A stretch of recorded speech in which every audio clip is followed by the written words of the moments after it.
Grand blessings, everybody. I hope that everybody is doing amazing on this morning. I'm out in nature doing what I have come to love, and not necessarily always to meditate either. Sometimes I just come sit in nature. You'll be surprised how much our bodies actually need it, how much our mind need it. I just came off of a 3-day fast with no food. And it was something that I kind of did out of nowhere. I made that decision on Wednesday that I was going to go on a 3-day fast. So Thursday, Friday, Saturday. It was something that I had not done in a while. And I can say I'm not even really sure why. I just felt the need to do it. I know the benefits of fasting, resetting your body, getting clarity, clearing your mind. And so I'm grateful that I did it. I felt like when I woke up this morning that I pushed through something. I can't specifically say what that is at this point. I know that I was getting certain messages on my fast, and I'm definitely grateful for that. And one of the messages that I got was the issues that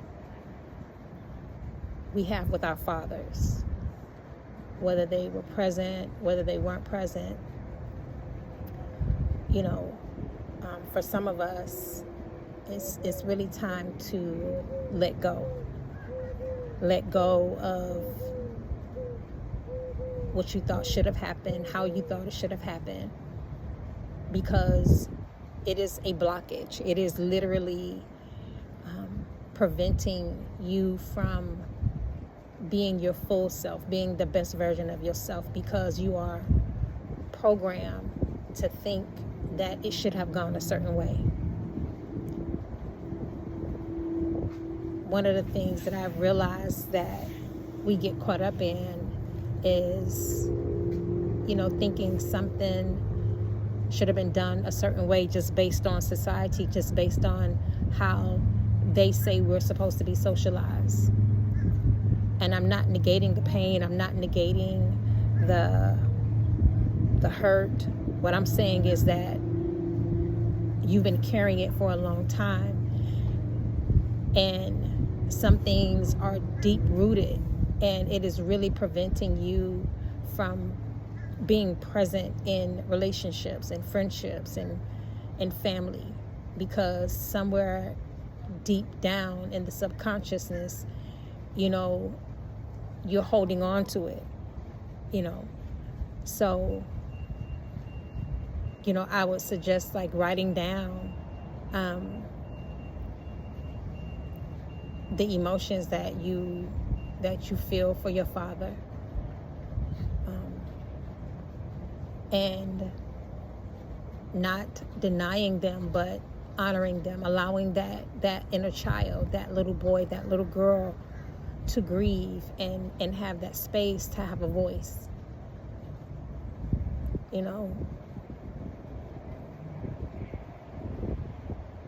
We just get stuck, and on my fast it was just let it go.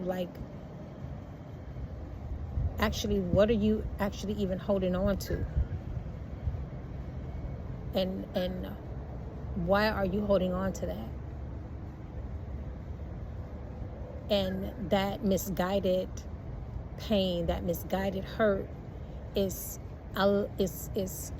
pushing us to operate in a space that our body and mind can no longer hold up. When you start going into other cultures and their perspective on negative emotions, they believe that certain emotions start to live in your organs, in your body. And I think for the liver is anger. And so it's certain cultures, they just begin to speak about negative emotions and how they just begin to affect us internally, you know. And on a deeper level, I resonate with that, you know.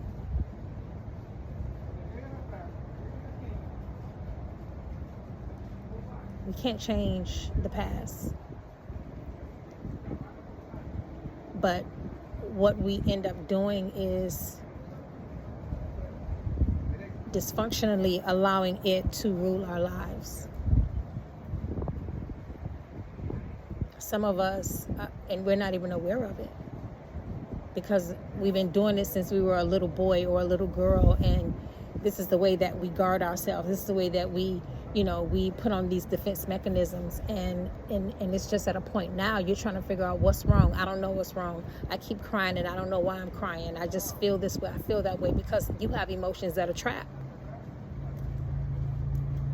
And this is not for everybody. And they don't want to live there anymore.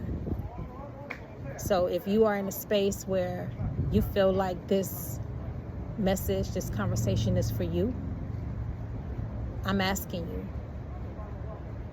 find a way to release it. Find a way to not allow it to rule your life, rule your thinking, rule your relationships.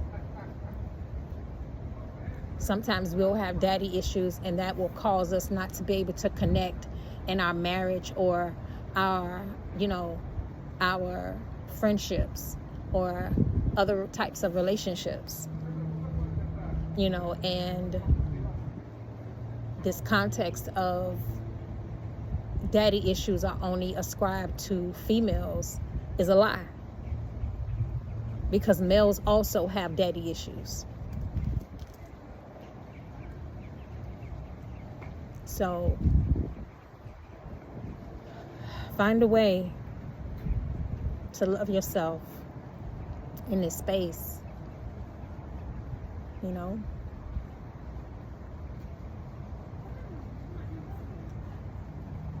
Release it in love and light.